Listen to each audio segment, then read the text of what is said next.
The man had 100 years left on his clock, so he sprinted to work. But then it hit him: rich people weren't allowed to run. He had just struck it rich overnight, and clearly wasn't used to living like the wealthy. First, he booked a presidential suite at a 10-star hotel, but the front desk didn't take any money. Instead, they scanned his wrist with a device, then handed in the key card. Transaction complete. Turns out, in the future, time had replaced money. Everyone was born with a countdown on their arm, and when it hit 0, they died. The rich didn't have to worry. They were born with 9,000 years. But the poor, they only got 24 hours. If they wanted to stay alive, they had to keep working to earn more time. The man was one of them.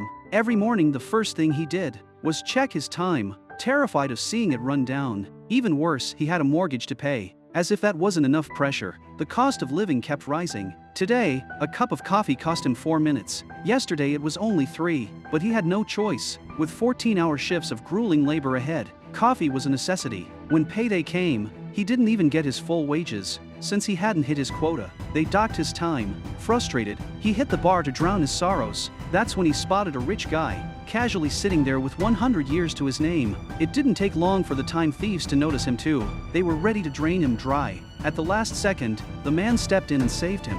They ran until they reached an abandoned building. That's when he learned the truth. The rich guy was from the wealthiest district. He had already lived for over a century, and he was tired of it. He had come to the slums, looking for a way to die. They talked late into the night, until the man downseat off. When he woke up, the rich guy was gone, but all of his time was now on the man's arm. On the window, one final message was written: "Don't waste my time."